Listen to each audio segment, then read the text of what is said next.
I just want to share this story. A patient who was at the top of his game, everything in his life was in place. A lovely relationship, great possibilities, great job, a lot of success. And he had a recurrence of cancer. And the physician basically said, we're going to release you from the hospital. And he and his wife immediately reacted, well, why are we not doing more?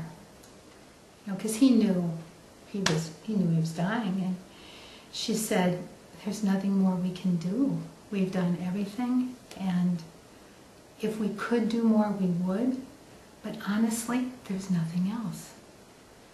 And of course, his wife, who was also a scientist, basically said, well, what about this or what about that? And she said, it's not going to work. We cannot do anything else.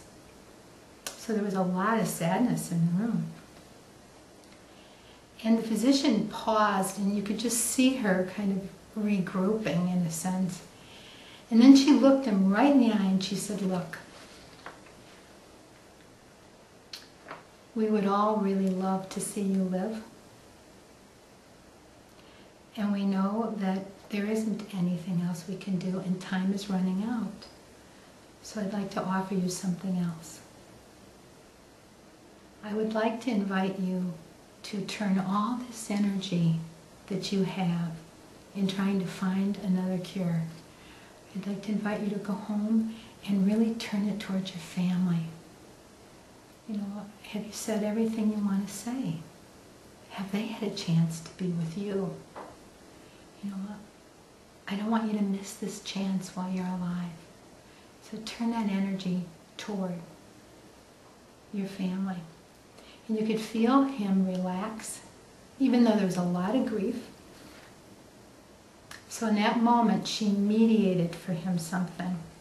She invited him to be open to what's now, not what can't be, right?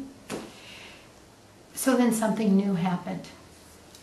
The patient rested back and then looked at her and asked a very important question. He said, what do you think happens when you die? And the physician, and I was watching this whole thing, the physician really paused, and you could see her just drop into herself. She didn't go blah, blah, blah, blah, blah, blah, blah. She just really took it in, and she went inside, and then she said something like this, and I'll never forget it because it's impacted me so much. She said, I'm not sure what happens when you die, but here's something I think I do know. She said, look around this room right now. Can you not feel the love that's in this room? She said, you know what I think? I think you were conceived in love. You have been raised in love. You're standing in love right now. And I believe with my whole heart that when you pass from this world, you'll be received in love there. That was it. She hugged him.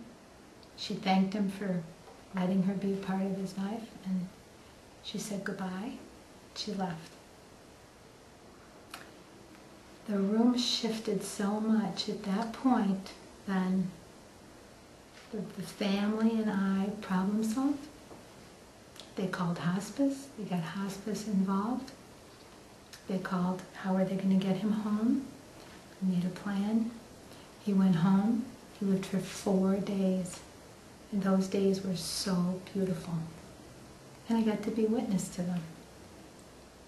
So that's a story of presence, of really being with things really as they are, not necessarily having any answers, dropping in to oneself and seeing, given this circumstance, what arises.